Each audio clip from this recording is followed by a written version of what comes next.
आपणा सर्वांना नमस्कार. मी रुद्रशेखर जोशी केसरीनंदन आध्यात्मिक यूट्यूब चॅनलमध्ये आपल्या सर्वांचे स्वागत आहे. आज आपण या व्हिडिओत जाणून घेऊया श्री अधिक मास महात्म्य ग्रंथातील अध्याय 25 व 26 कथा स्वरूपात. भगवान विष्णूंनी लक्ष्मीला गौरी पंचक या व्रताचे श्रेष्ठत्व व कथा काय आहे ते सांगितले. त्यांनी सांगितले, एकदा अरुंधती तिची सखी पार्वतीला भेटायला कैलास पर्वतावरती गेली. कारण अरुंधतीच्या मनात नेहमी एक प्रश्न येत असे, आपली सखी पार्वतीने असे कोणते व्रत केले ज्यामुळे तिला भगवान शंकरांसारखे पती मिळाले. याच प्रश्नाचे उत्तर समाधान शोधण्यासाठी करण्यासाठी ती कैलास पर्वतावरती पार्वती देवीस भेटायला गेली. तर तेव्हा देखील ती एक व्रत करीत होती, पूजा करीत होती. पार्वतीची पूजा पूर्ण झाली त्यानंतर तिने आपल्या सखीस अरुंधतीस विचारले, हे सखी, आज काय विशेष कार्य आहे ज्यामुळे तू येथे येणे केले. तेव्हा अरुंधतीने सांगितले, हे पार्वती, तू कोणते व्रत केले ज्यामुळे तुला भगवान शंकरांसारखे पती प्राप्त झालेत व आता देखील कोणते पूजन करीत आहेस. तेव्हा पार्वतीने सांगितले, ही गौरी पंचक व्रताची पूजा आहे. मला हे व्रत करायला दुर्वास ऋषींनी सांगितले होते. त्यानुसार मी व्रत केले ज्यामुळे मला भगवान शंकर पती स्वरूपात प्राप्त झाले. तेव्हापासून अजूनही मी हे व्रत करते. त्याचे कारण असे की आपण व्रत दोन कारणांसाठी करायचे असते. मनात जी इच्छा असेल ती पूर्ण व्हावी म्हणून व दुसरी जी इच्छा पूर्ण झालेली आहे किंवा ते सुख ते आनंद कायम टिकून राहावे म्हणून व्रत करावे. ही पूजा मी नेहमी करते, अधिक मेहनत करते, द्वादशीला देखील करते. अरुंधतीने पार्वतीस विचारले, हे व्रत कसे करावे याचा विधी उद्यापन सर्व काही सविस्तर सांगावे. तिने सांगितले. अरुंधतीने ऐकून घेतले, पार्वतीस नमस्कार केला व पुन्हा आपल्या आश्रमात आली. पुढे तिने देखील गौरी पंचक व्रत केले.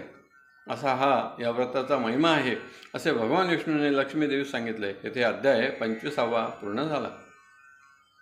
अध्याय 26मध्ये एक कथा आहे. फार पूर्वी वीरबाहू नावाचा राजा होऊन गेला. तो धार्मिक होता. त्याचा विवाह यशोमती नावाच्या कन्येशी झाला. पण नंतर त्याच्या लक्षात आले, यशोमती तर नास्तिक आहे. तिला देव धर्म पूजा अर्चा काहीच आवडत नव्हते व जे करीत होते त्यांचा देखील ती अनादर करीत असे. असेच एक दिवस प्रधानाची पत्नी गुणवंती तिला भेटायला आली व सांगितले, हे सखे, आपल्याला हे सर्व धन ऐश्वर ज्याच्या कृपेमुळे प्राप्त झालेले आहे त्याचे व्रत पूजन करूया. आता अधिक महिना सुरू आहे. यशोमतीने सांगितले, माझ्याजवळ आधीच सर्व धन ऐश्वर सुख असताना मी का व्रत पूजन करावे. तुला करायचे असेल तर तू जरूर करावे. गुणवंती अधिक महिन्यात जे जे व्रत पूजन शक्य होईल ते सर्व करू लागले. त्यामुळे तिच्याकडे पुण्य संचय झाला. त्यामुळे तिचा चेहरा तपाने तेजस्वी दिसू लागला. पण इकडे यशोमतीस मात्र ताप भरला. तो काही उतरत नव्हता. राजवैद्यांकडून सर्व औषधे घेतली पण फरक पडत नव्हता. दिवसेंदिवस तिची तब्येत खराब होऊ लागली. हे प्रधानाने आपल्या पत्नीस गुणवंतीस सांगितले. त्यामुळे एक दिवस गुणवंती तिला भेटायला आली. तेव्हा तिने गुणवंतीस पाहिले तर तिला खूप तेजस्वी दिसले. तिला राग आला पण समोर काही बोलली नाही. पण ती निघून गेल्यानंतर तिने राजा सांगितले, माझी तब्येत बरी नाही म्हणून मला बघायला आली होती ती की तिच्या रूपसौंदर्याने प्रभावित करून माझ्या आजारपणात माझा अपमान करण्यासाठी आली होती हेच मला कळले नाही. पण मला वाटते तिने मला भेटायला येऊन माझी अवहेलना केलेली आहे. तरी तुम्ही दोघांनाही बंदीगृहात टाकावे. राजाने देखील तसेच केले.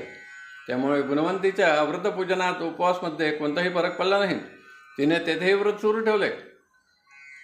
हे पाहून राजास देखील पश्चाताप झाला. आपण आपल्या पत्नीच्या ऐकून यांना बंदीगृहात ठेवले. भगवान पुरुषोत्तम गुणवंतीस प्रसन्न झाले व ते राजाच्या स्वप्नात गेले व त्यास सांगितले, तू दोघेही पती पत्नीस बंदीगृहातून लवकर मुक्त करावे, नाही तर तुझा घात होईल, सर्व नष्ट होईल.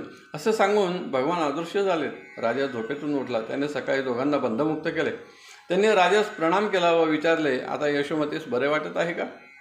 त्याने नाही सांगितले. म्हणून प्रधान व गुणवंती तिला भेटायला गेले. गुणवंतीने यशोमतीच्या अंगावरून केवळ हात फिरवला. त्यामुळे तिच्या शरीरातील ताप निघून गेला. तिला बरे वाटू लागले. त्यानंतर प्रधान व त्याची पत्नी आपल्या स्वगृही परत आले. म्हणून कुणीही कोणतेही व्रत पूजन करीत असेल तर त्याची अवहेलना करू नये, अपमान करू नये, हेच या कथेतून स्पष्ट होते असे भगवान विष्णूंनी लक्ष्मीदेवी सांगितले. येथे श्री अधिक मास महात्म्य ग्रंथाचा अध्याय 26 पूर्ण झाला. आपणास आवडला असेल तर जरूर लाईक करा, शेअर करा आणि व्हिडिओच्या खाली असलेल्या सबस्क्राईब शब्दावर जरूर क्लिक करा. धन्यवाद. नमस्कार. जय केसरी नंदन.